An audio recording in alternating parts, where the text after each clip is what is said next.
Welcome friends, welcome to my YouTube channel NEET Sansar. मैं कमलेश्वर सिंह आज आपको हमारे बायोलॉजी 360 आउट ऑफ 360 सीरीज का पार्ट 2 लेकर आया हूं।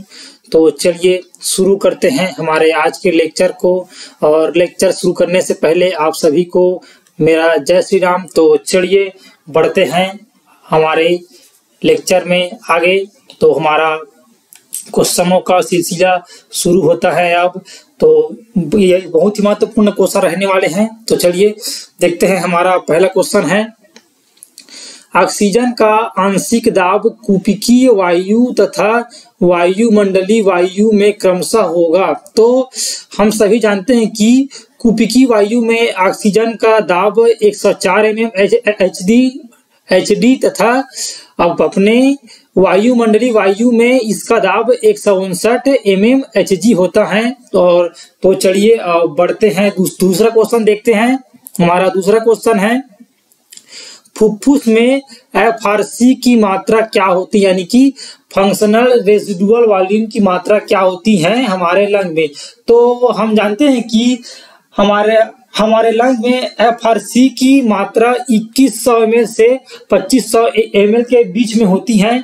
चलिए देखते हैं अगला क्वेश्चन है, मानव के श्वसन आयतनों का बढ़ता हुआ सही क्रम कौन सा होगा। तो देखते हैं। तो यहाँ पर हमारा tidal volume, expiratory reserve volume, reserve residual volume और इंस्पायरेटरी रिजर्व वॉल्यूम, ये हमारा सही क्रम होगा, आपको याद रखना है।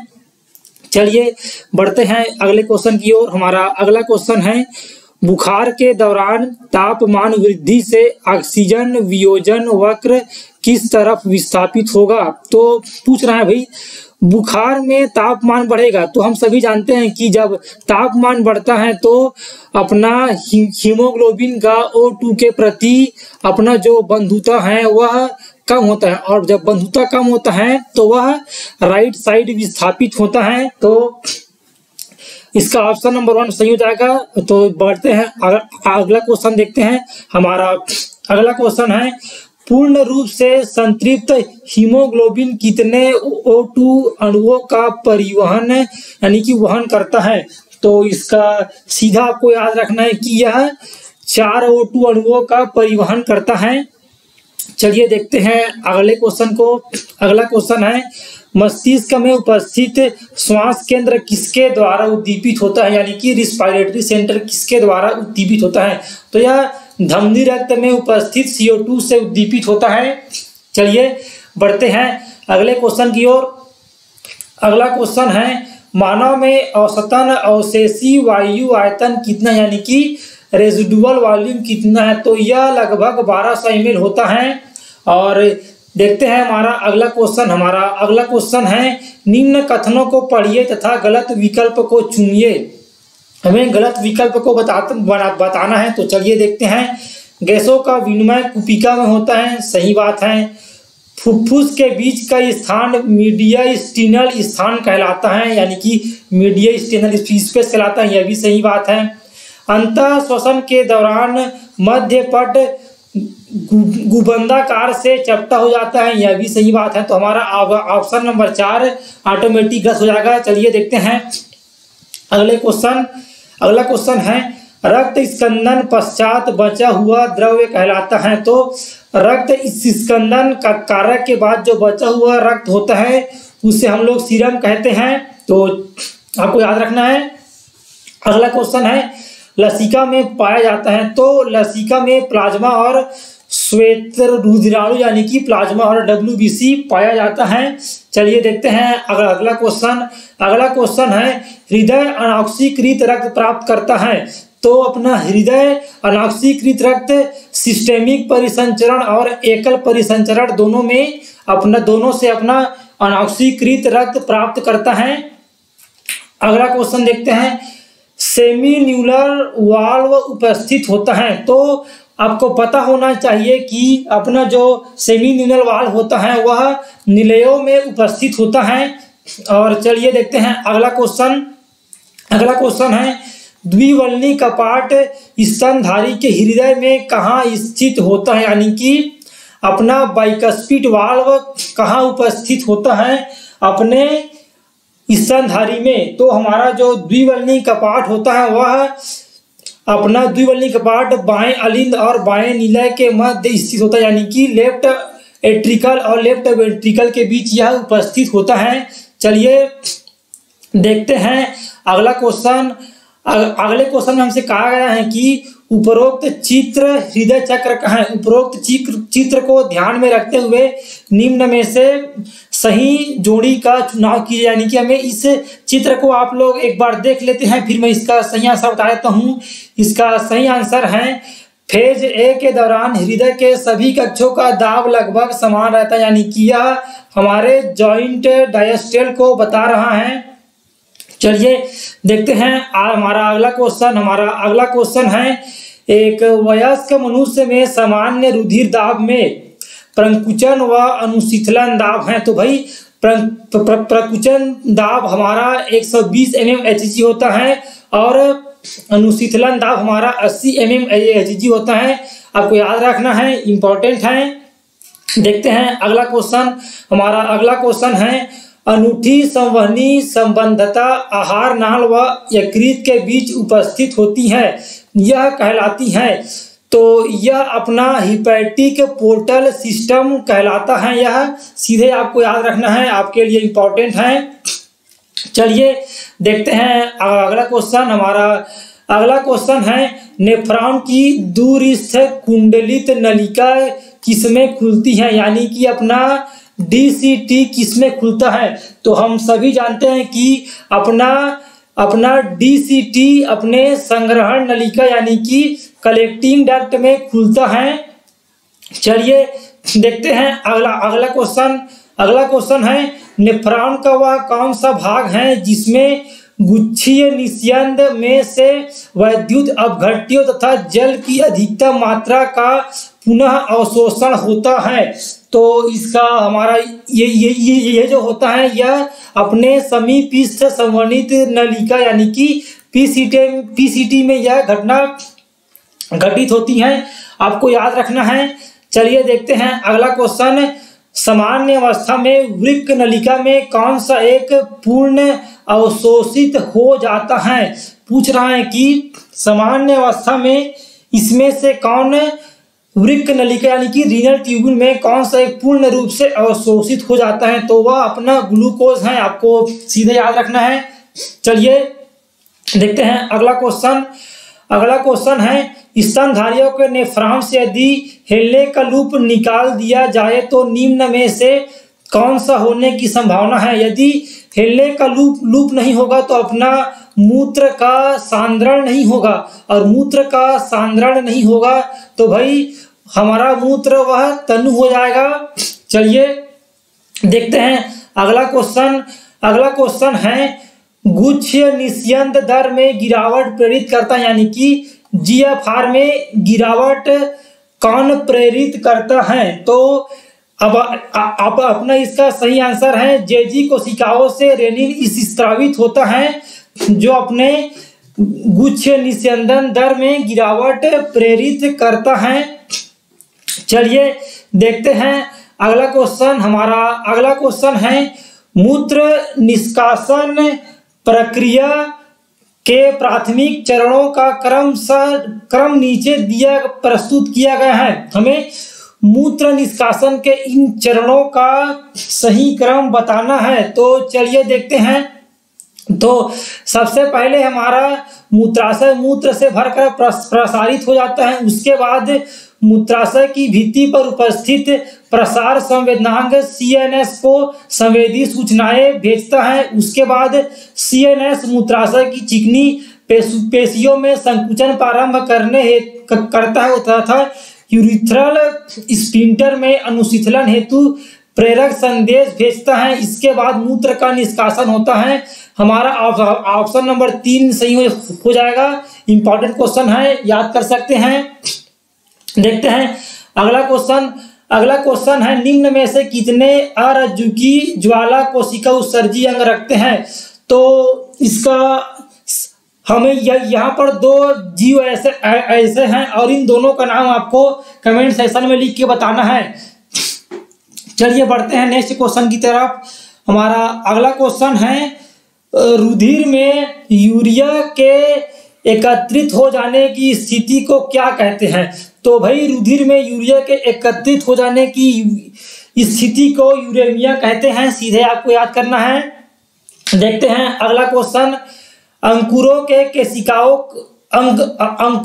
केशिकाओं का जाल फैला रहता है और एक बड़ी लसिका वाहिका कहलाती है, यानी कि केशिका अंकुरों के केशिकाओं में एक बड़ी लसिका वाहिका होती है, उसे क्या कहते हैं। तो उसे लैक्टियल कहते हैं और यह वसा का अवशोषण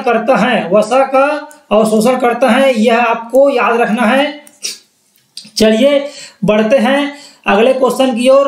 अगला क्वेश्चन है ट्रिप्सिनोजन सक्रिय करता है, यानी पूछ रहा है कि ट्रिप्सिनोजन सक्रिय करता है, ट्रिप्सिनोजन को कौन सक्रिय करता है। तो ट्रिप्सिनोजन को एंटेरोकाइनेज सक्रिय करता है, जो कि इंटेस्टाइनल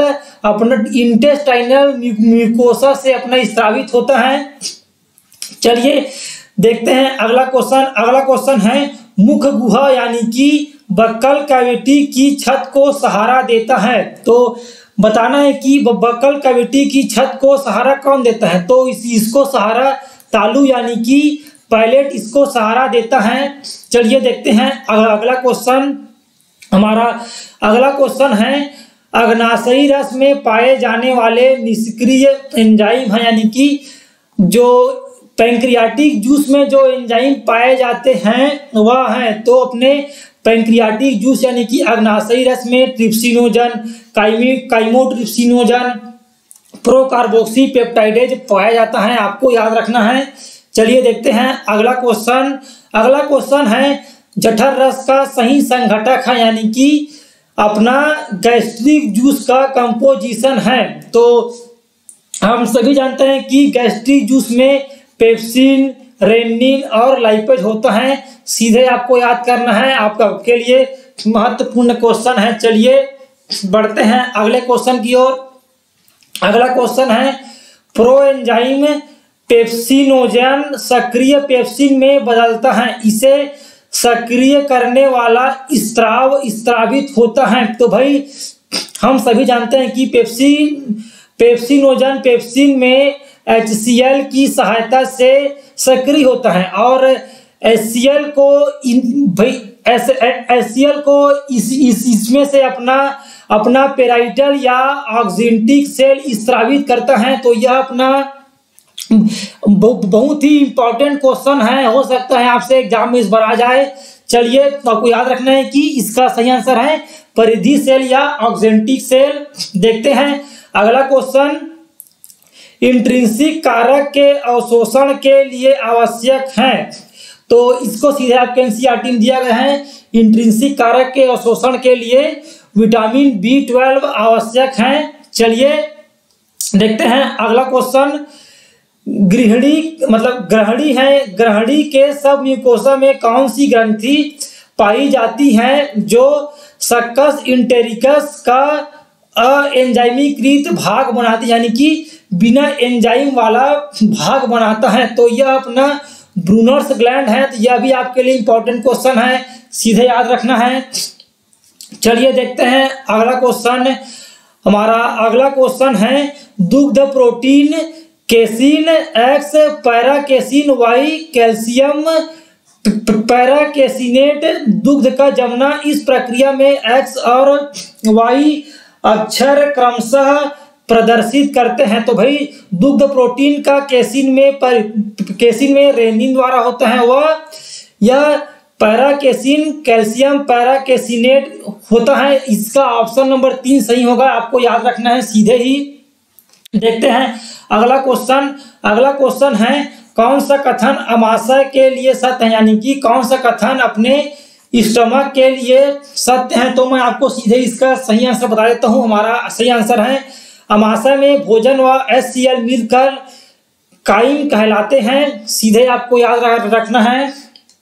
चलिए बढ़ते हैं अगले क्वेश्चन की ओर। अगला क्वेश्चन है सुगम विसरण यानी कि फैसिलिटेड डिफ्यूजन है, और इसके बारे में हमें इसके लिए सही कथन को बताना है। तो देखते हैं, यह अत्यधिक विशिष्ट प्रक्रिया है, तो यह सही बात है। और यह निष्क्रिय प्रक्रिया है, यह भी सही बात है। प्रकृति में जल स्नेही पदार्थों के झिल्ली से परिवहन में सहायक है, यह भी सही बात है।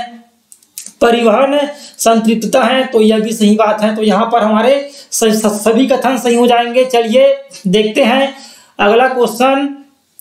अगला क्वेश्चन है परासरण किसका विशिष्ट रूप है, यानी कि osmosis is a specific form, मतलब परासरण किसका विशिष्ट रूप है।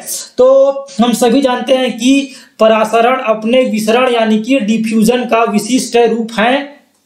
चलिए देखते हैं अगले क्वेश्चन को। हमारा अगला क्वेश्चन है निम्न सांद्रता से उच्च सांद्रता के क्षेत्र से झिल्ली से पदार्थों के परिवहन के लिए आवश्यक है, मतलब निम्न सांद्रता से उच्च सांद्रता क्षेत्र की ओर झिल्ली से परिवहन के लिए, तो इसके लिए भाई ऊर्जा आवश्यक होगा, सीधे आपको याद रखना है। चलिए बढ़ते हैं अगले क्वेश्चन की ओर। हमारा अगला क्वेश्चन है जल में रखी एक पादप कोशिका का परासरणी फैलाव मुख्यतः किसके द्वारा नियंत्रित होता है। तो अपना इसका जो परासरणी फैलाव है वह मुख्यतः अपने रसधानी द्वारा नियंत्रित होता है। चलिए देखते हैं अगला क्वेश्चन। अगला क्वेश्चन है नीचे दी गई स्थानांतरण प्रक्रिया को देखें और तुलना करें। तो यहाँ पर हमें बताना है कि इनमें से कौन से कथन यहाँ पर सही है। तो भाई देखते हैं, हमारा लक्षण है वाहक प्रोटीन की आवश्यकता, तो सरल विसरण में तो नहीं होता है, तो ये हमारा गलत हो जाएगा पहला वाला। दूसरे में देखते हैं शिखरों पर यानी कि अपहिल माने के एक्टिव ट्रांसपोर्ट में नहीं, तो ये अपना यहाँ पर इसका आंसर मैं आपको बता दूंगा आपको टेलीग्राम में, यहाँ पर ये स्क्रीन पे नहीं आ पा रहा है। अगला क्वेश्चन देखते हैं। अगला क्वेश्चन है जल की परासरण गति के कारण पादप कोशिका भित्ति पर दाब कहलाता है, यानी कि जल की परासरण गति यानी कि ऑस्मोटिक मूवमेंट के कारण प्लांट के सेल वाल पर दाब को क्या कहते हैं। तो प्लांट सेल के वाल पर दाब को हम इसको टीपी यानी कि टर्जल प्रेशर कहते हैं, सीधे आपको याद करना है। अगला क्वेश्चन है शुद्ध जल का ओपी यानी कि ऑस्मोटिक प्रेशर होता है, तो इसका अब हम जानते हैं कि शुद्ध जल का ओपी 0 होता है, सीधे आपको याद करना है, कुछ जानने की आवश्यकता नहीं है, सीधे याद कर लेना है। अगला क्वेश्चन है पादपों में फास्फोरस, पोटेशियम, नाइट्रोजन, मैग्नीशियम की कमी के कारण उत्पन्न सामान्य लक्षण है, तो इनके कारण सामान्य लक्षण है अपना नेक्रोसिस यानी कि ऊतक की मृत्यु। तो आपको इसको सीधे आपको याद करना है, और इसका ट्रिक मैं आपको अपने आने वाले वीडियो में दे दूंगा। चलिए देखते हैं अगला क्वेश्चन। अगला क्वेश्चन है सभी नाइट्रोजन स्थिरीकारक किससे संबंधित है। तो भाई अपना जो अपने नाइट्रोजन स्थिरीकारक हैं वह यूबैक्टीरिया से संबंधित हैं। चलिए बढ़ते हैं अगले क्वेश्चन की ओर। हमारा अगला क्वेश्चन है मृदा में अमोनीकृत जीवाणु। तो बताना है कि मृदा में अमोनीकृत जीवाणु क्या करते हैं। तो अमोनीकृत जीवाणु कार्बनिक नाइट्रोजन को अमोनिया में रूपांतरित करते हैं, सीधे ही आपको याद रखना है। चलिए बढ़ते हैं अगले क्वेश्चन की ओर। हमारा अगला क्वेश्चन है NO3 से NO2, NO2 से NH4 का रूपांतरण कहलाता है, और यह निम्न के द्वारा रूपांतरित होता है। तो यह नाइट्रेट स्वांगीकरण कहलाता है, वह नाइट्रेट व नाइट्रेट रिडक्टेज इसके द्वारा यह अपना उत्प्रेरित होता है। चलिए बढ़ते हैं अगले क्वेश्चन की ओर। हमारा अगला क्वेश्चन है, अगला क्वेश्चन में बोल रहा है कि सोयाबीन के मूल ग्रंथि के विकास को निम्न चित्र द्वारा प्रदर्शित करता है, और हमें यहाँ पर ए से डी तक को हमें पहचानना है। तो चलिए देखते हैं यहाँ पर और इसको हम पहचानते हैं। तो हमें यहाँ पर ऑप्शंस के द्वारा हम आपको पहचानना सिखाते हैं। तो सबसे पहले यहाँ पर हमारा ए है वह राइजोबियम जीवाणु है, सीधे आपको याद करना है। और हमारा बी जो है यह अपना वल्कूट है यानी कि कॉर्टेक्स कोशिका है। और हमारा सी जो है उसी यहाँ पर आंतरिक वल्कूट है। और हमारा डी, यह हमारा डी है, यह संक्रमण धागा है। आपको सीधे याद रखना है इसका ऑप्शन नंबर सेकंड। आप सभी क्वेश्चन को दोबारा एक बार मेरे टेलीग्राम चैनल से देख लेना। चलिए बढ़ते हैं अगले क्वेश्चन की ओर। अगला क्वेश्चन है क्लोरोसिस किसकी अल्पता के कारण होता है। तो बताना है कि क्लोरोसिस किसकी अल्पता के कारण होता है। तो क्लोरोसिस अपने मैग्नीशियम के कमी के कारण होता है। अब हमारा अगला क्वेश्चन है, हमें यहाँ पर सही नाइट्रोजन चक्र को कौन प्रदर्शित कर रहा है इसको बताना है। तो इसका ऑप्शन नंबर 1 सही है। आप इसको मेरे टेलीग्राम से देख सकते हैं। चलिए सीधे चलते हैं अगले क्वेश्चन की ओर। अगला क्वेश्चन है किसने प्रिज्म, सफेद प्रकाश, हरे शैवाल, क्लेडोफोरा तथा वायुवीय जीवाणु प्रयुक्त किए तथा प्रकाश संश्लेषण क्रिया स्पेक्ट्रम को आलेखित किया। तो इन सभी का उपयोग अपने एंगलमैन ने किया था, सीधे आपको याद रखना है। चलिए देखते हैं अगला क्वेश्चन। अगला क्वेश्चन है पर्णवर्णा chlorophyll A, chlorophyll B, xanthophyll व कैरोटीन किसके द्वारा पृथक किए जा सकते हैं। तो इन सभी को हम पेपर क्रोमेटोग्राफी द्वारा अलग कर सकते हैं। इंपॉर्टेंट क्वेश्चन है, आपके एग्जाम में आने लायक है। चलिए देखते हैं अगला क्वेश्चन। हमारा अगला क्वेश्चन है फोटो सिस्टम फर्स्ट यानी फोटो सिस्टम 1 का अभिक्रिया केंद्र। तो यह अपना फोटो सिस्टम 1 का अभिक्रिया केंद्र 700 होता है और फोटो सिस्टम सेकंड का अभिक्रिया केंद्र 680 होता है। तो यहाँ पर हमारा ऑप्शन नंबर सेकंड सही हो जाएगा। देखते हैं अगला क्वेश्चन। अगला क्वेश्चन है स्ट्रोमा लैमेला यानी कि स्ट्रोमा लैमेला में अभाव होता है। तो स्ट्रोमा लैमेला में फोटो सिस्टम सेकंड और NADP रिडक्टेज दोनों का अभाव होता है। इंपॉर्टेंट है, आपसे एग्जाम में क्वेश्चन आ सकता है। देखते हैं हमारा अगला क्वेश्चन। अगले क्वेश्चन में हमें यहाँ पर ABC को फिल करना है। तो चलिए देखते हैं। तो हमारा यहाँ पर अपना ये सबसे पहले हमारा RUBP हो जाएगा जो CO2 को सबसे पहले ग्रहण करता है। और एक चीज याद कर ले कि हमारा RUBP 5 कार्बन युक्त होता है। और यहाँ पर हमारा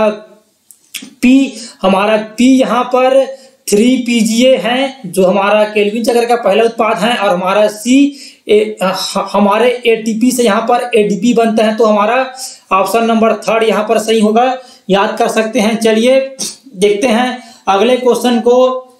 अगला क्वेश्चन है हमारा नीचे दिए गए पथ का अध्ययन कीजिए और बताना है हमें तीनों मतलब यहाँ पर कौन क्या दर्शाता है उसको हमें बताना है। तो ये हमारा C4 चक्र का डायग्राम है।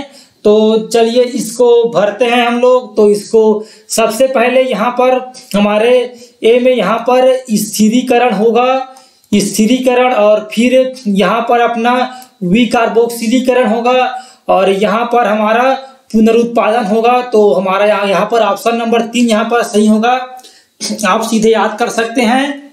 चलिए देखते हैं अगला क्वेश्चन। हमारा अगला क्वेश्चन है प्रकाश श्वसन के दौरान कोशिका अंगक का सही अनुक्रम है।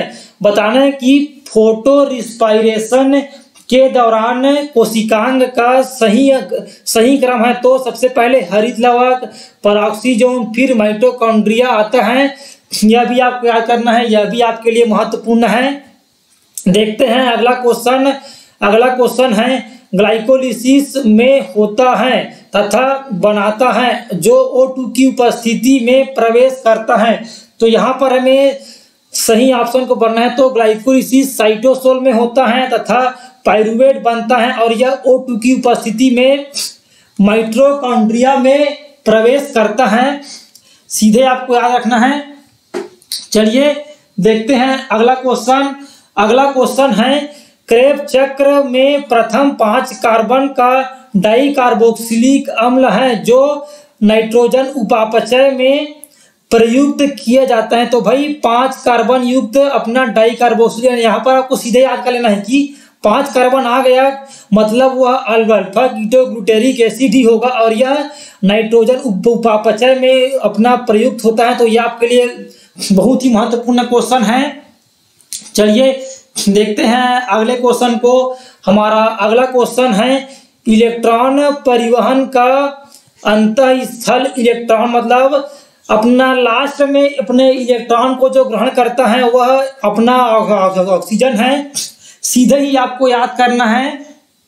चलिए बढ़ते हैं अगले क्वेश्चन की ओर। हमारा अगला क्वेश्चन है निम्न के अतिरिक्त सभी पायरुविक अम्ल के एसिटाइल कोएंजाइम के रूपांतरण में सही है। पूछा है कि पायरुविक अम्ल एसिटाइल कोएंजाइम बनता है अपने लिंक रिएक्शन में, अपना लिंक रिएक्शन में। तो बताना है कि लिंक रिएक्शन में इनमें से कौन सा नहीं होता।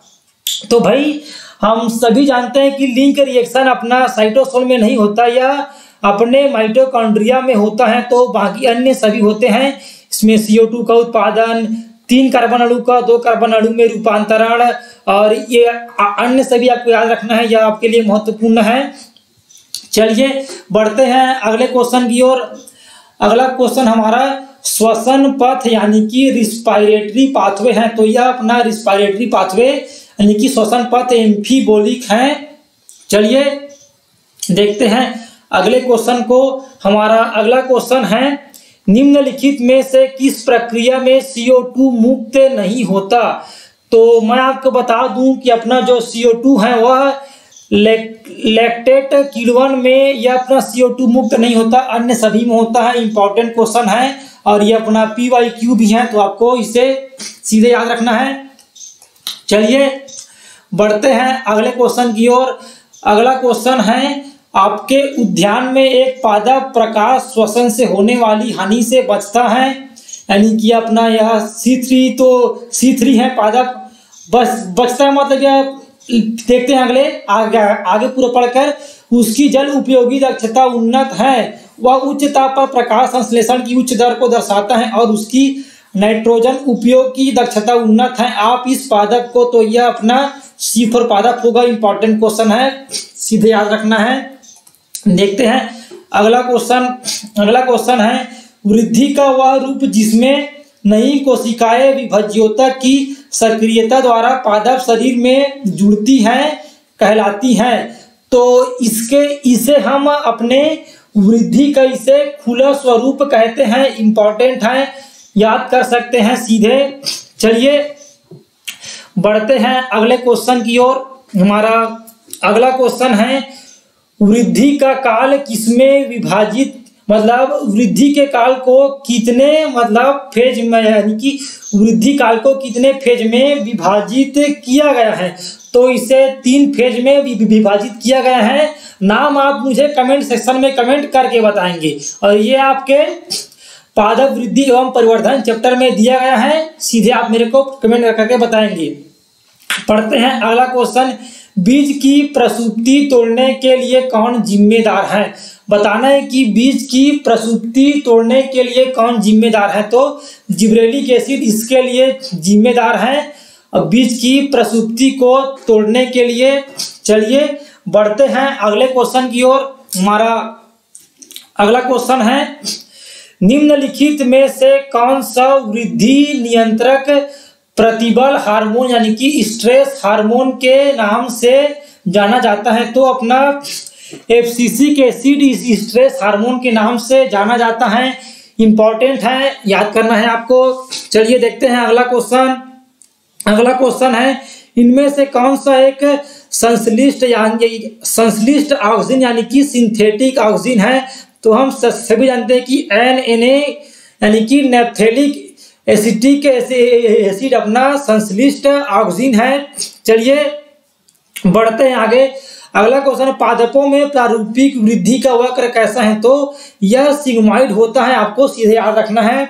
देखते हैं अगला क्वेश्चन है, ऑक्सीजन का किसके द्वारा जैव मापन किया जाता है? तो अपना ऑक्सीजन का जैव मापन एविना प्रांकुर के वक्रण से किया जाता है।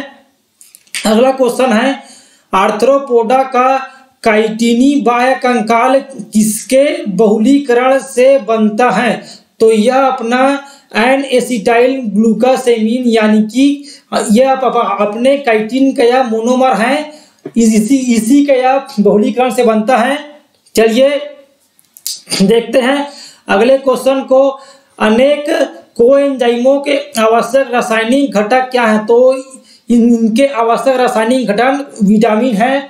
चलिए देखते हैं अगला क्वेश्चन है, सक्सिनिक डिहाइड्रोजिनेज एक प्रतिस्पर्धी संदमक क्या होता है? मतलब सक्सिनेट डिहाइड्रोजिनेज का स्पर्धी संदमक क्या होता है? तो इसका स्पर्धी संदमक मैलोनेट होता है, सीधे आपको याद रखना है। चलिए बढ़ते हैं अगले क्वेश्चन की ओर। अगला क्वेश्चन है, सल्फा औषधि सल्फेनिलेमाइड पैरा एमिनो बेंजोइक अम्ल से फोलिक अम्ल के संश्लेषण को संदमित करके जीवाणु को मारता है। इस जीवाणु के नियंत्रण का प्रकार है, तो इस जीवाणु के नियंत्रण का प्रकार हमें बताना है। तो यह प्रतिस्पर्धी संदमक है, सीधे आपको याद रखना है, इंपॉर्टेंट क्वेश्चन है। अगला क्वेश्चन देखते हैं, हमारा अगला क्वेश्चन है, इनमें से कौन सा कथन सही कथन बताना है? तो चलिए पढ़ते हैं, एंजाइम ताप व पीएच की निम्न परास में कार्य करते हैं, सही बात है। एंजाइम अनुकूलतम ताप व चर पीएच पर यानी कि अपना न्यूनतम मतलब अपने अनुकूलतम पीएच पर अधिकतम सक्रियता दर्शाते हैं, यह भी सही बात है। एंजाइम कम ताप पर अस्थायी रूप से निष्क्रिय अवस्था में रहते हैं, परंतु उच्च ताप प्रोटीन के विकृतीकरण के कारण उस एंजाइम सक्रियता को नष्ट कर देते हैं। तो ये सभी कथन सही हैं, आपको याद रखना है। और इससे एक क्वेश्चन आपका डिराइव हो सकता है कि उच्च ताप पर आखिर एंजाइम निष्क्रिय क्यों हो जाते हैं? तो इसका आपको आंसर देना है कि उच्च ताप पर प्रोटीन का विकृतीकरण हो जाता है, जिससे कि एंजाइम निष्क्रिय हो जाते हैं या मतलब नष्ट हो जाते हैं, आपको याद रखना है। और यहाँ पर हमारा अगला क्वेश्चन है, अगले क्वेश्चन में हमें बताना है कि ग्लाइकोजन के भाग हैं जिसमें ए और बी बंध को पहचानना है। और हमारा यहाँ पर ए वाला जो हमारा बंध है वह 1,4 अल्फा ग्लाइकोसिडिक बंध है, और हमारा बी वाला वह है 1,6 अल्फा ग्लाइकोसिडिक बॉन्ड है, सीधे आपको याद रखना है। चलिए देखते हैं अगला क्वेश्चन है, जंतु में ग्लूकोज के रूप में जंतु में ग्लूकोज किस रूप में संग्रहित रहता है और पादप में किस रूप में संग्रहित रहता है? तो जंतु में ग्लूकोज ग्लाइकोजन के रूप में रहता है और पादपों में स्टार्च के रूप में रहता है। चलिए देखते हैं अगला क्वेश्चन, जंतु जगत में सर्वाधिक मात्रा में पाया जाने वाला प्रोटीन है? तो अपना इसका सही आंसर है, जंतु जगत में कोलेजन सबसे ज्यादा पाया जाने वाला प्रोटीन है और यह PYQ है। चलिए बढ़ते हैं अगले क्वेश्चन की ओर। हमें बताना है कि इनमें से कौन सा कथन हमारा गलत है। तो चलिए पढ़ते हैं, सुक्रोज एक डाइसेक्राइड है, सही बात है। सेल्यूलोज एक पॉलीसेक्राइड है, यह भी सही बात है। यूरासिल एक पाइरिमिडीन क्षार है, यह भी सही बात है। और हमारा ऑप्शन नंबर 4 ऑटोमेटिकली गलत हो जाएगा। चलिए देखते हैं अगला क्वेश्चन पूछ रहा है कि क्लोरोफिल का अवशोषण स्पेक्ट्रम तथा प्रकाश संश्लेषण का क्रिया स्पेक्ट्रम समान क्यों होते हैं? तो पूछ रहा है कि ये दोनों समान क्यों होते हैं, क्योंकि क्लोरोफिल अधिकांशतः लाल नीले प्रकाश को अवशोषित करता है, इसलिए यह लगभग समान होते हैं। चलिए बढ़ते हैं अगले क्वेश्चन की ओर। हमारा अगला क्वेश्चन है, प्रकाश तंत्र यानी कि फोटो सिस्टम में होते हैं। फोटो सिस्टम में क्या होता है? तो आपको बता दूं कि हमारे मतलब पादपों के फोटो सिस्टम में एंटीना अणु और अभिक्रिया केंद्र दोनों हमारे फोटो सिस्टम में होते हैं। इंपॉर्टेंट है, याद कर सकते हैं। अगला क्वेश्चन है निमेटोफोर किसमें उपयोगी है? बताना है कि निमेटोफोर किसमें उपयोगी है। तो यह श्वसन में उपयोगी है, आपको याद रखना है सीधे ही। अगला क्वेश्चन है अवस्तंभ मूल किससे वृद्धि करता है, यानी कि स्लीट मूल किससे वृद्धि करता है? तो अपना जो अवस्तंभ मूल होता है वह निचली पर्व संधियों से वृद्धि करता है, यानी कि लोअर नोड्स से यह वृद्धि करता है। इंपॉर्टेंट है आपके लिए। चलिए अगला क्वेश्चन देखते हैं। अगला क्वेश्चन है निम्न में से कौन सी मूल वनस्पति नहीं है, यानी कि कौन सी मूल वनस्पति नहीं, यानी कि इनमें से कौन मूल नहीं है? तो हम सभी जानते हैं कि इनमें से जो अपना आलू है वह मूल नहीं है, वह तना का रूपांतरण है, इसलिए हमारा ऑप्शन नंबर सेकंड सही हो जाएगा। अन्य सभी मूल हैं, यानी कि जड़ हैं। तो चलिए देखते हैं अगला क्वेश्चन। अगला क्वेश्चन है सूल किससे विकसित होता है, यानी कि थ्रोन डेवलप्स मतलब सूल यानी थ्रोन किससे विकसित होता है? तो आपको ये पता होना चाहिए कि आप अपना जो थ्रोन होता है वह अक्षीय कलिका से विकसित यानी कि एक्सिलरी बर्ड से विकसित होता है। यह भी आपके लिए इंपॉर्टेंट क्वेश्चन है। चलिए देखते हैं अगला क्वेश्चन। हमारा अगला क्वेश्चन है पुदीने में कायिक प्रवर्धन किससे होता है? तो बताना है कि पुदीने में मतलब अपना मिंट में कायिक यानी वेजिटेटिव प्रोपोगेशन किसके द्वारा होता है? तो पुदीने में अपना कायिक प्रवर्धन अंतःभूस्थायी यानी कि शकर द्वारा इसमें अपना कायिक प्रवर्धन होता है। देखते हैं अगला क्वेश्चन। अगला क्वेश्चन है कपास के पुष्प में दलों का सही पुष्प दल विन्यास किसके द्वारा दर्शाया गया है? तो इसका चित्र नंबर 3 सही है। आपको इसका नाम मेरे को कमेंट करना है। चलिए देखते हैं अगला क्वेश्चन।